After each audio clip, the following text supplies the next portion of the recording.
Hello everybody, we're in the last video in section R.4 and we're going to look at dividing polynomials. So to divide two polynomials you have to check for the following.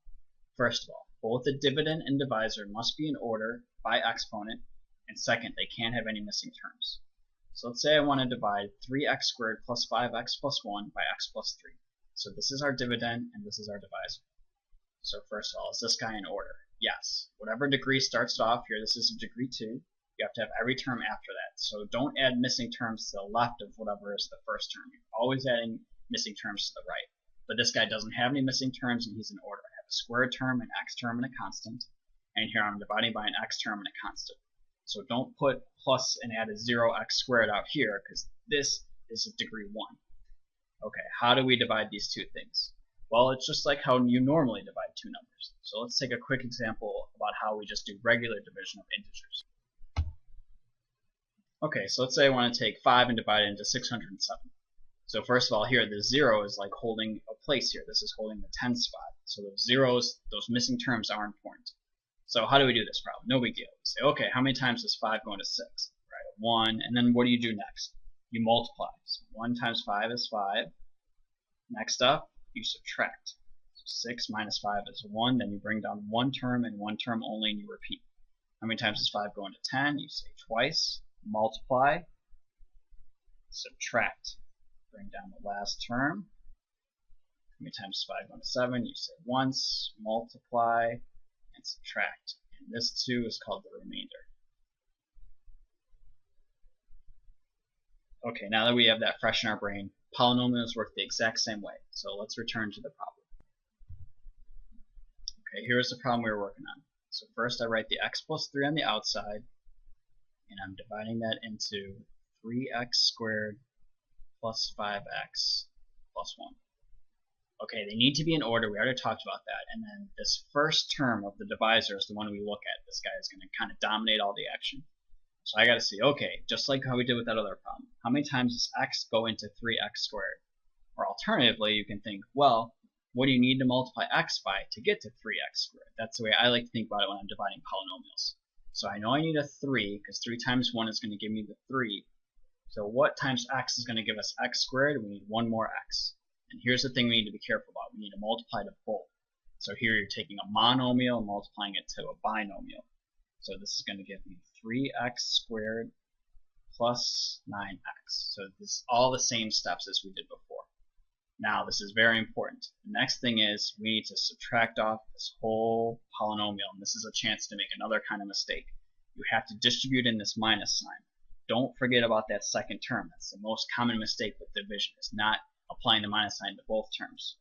So instead of writing minus and putting parentheses, what I like to do instead, so I'm going to get rid of this minus sign and these parentheses.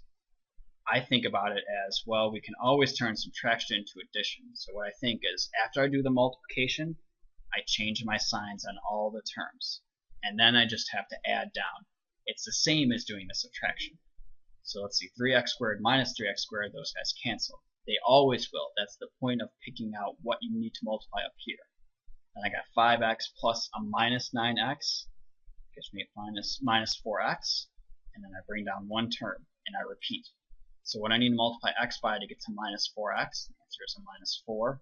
Multiply to both. This is minus 4x minus 12. After the multiplication, change all your signs and add down. These guys cancel, and I get a plus 13.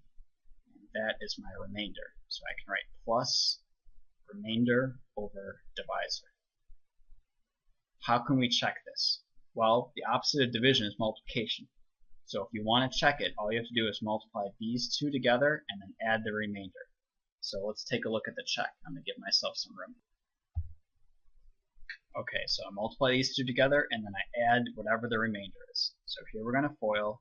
So let's see, give myself an equal sign. This gives me 3x squared minus 4x plus 9x minus 12, and I still have this plus 13.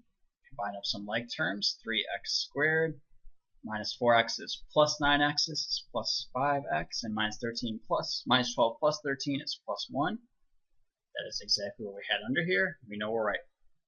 Alright, let's take a look at one more example. Okay, let's say I want to divide 3x cubed plus 4x squared minus 5 by x squared minus 1. So first of all, are these both in order? And the answer is yes. This is degree 3, and it goes 3, 2, it's in order. This is degree 2, it's in descending order. Do they have other terms? No way. So they're both missing terms. So I can rewrite this guy as start with the biggest exponent you see and then make sure you have every placeholder going down. So I have x cubed. Do I have a squared term? You betcha. Do I have an x term? No. So there we're going to fill that in with a 0. Make sure you put 0 though, not 1x. Then you're adding an x in and that you cannot do. Finish the problem off. Minus 5. Does this have all the terms? No. Got x squared and it also is missing an x term. Okay, let's see what happens. Oops, this should be a minus 1 instead. Fix that real quick. Erase. Minus 1. That's why we do math in pencil for the most part. So this guy goes outside. I've got x squared plus 0x minus 1. And I'm dividing it into 3x cubed plus 4x squared plus 0x minus 5. So remember, this first, the leading coefficient, the leading term dominates. So what do I need to multiply x squared by to get to 3x cubed? Well, I need a 3 and an x. Select the little thing here to make sure. There we go. Multiply to all three. So 3x squared times x squared gives me 3x cubed. 3x times 0x gives me plus 0x squared. 3x times minus 1 gives me minus 3x.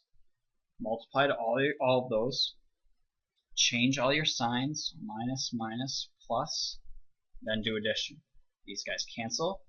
4x, I add minus 0x squared, keeps me with 4x squared, and 0x plus 3x is plus 3x, and then bring down one term, and repeat the process.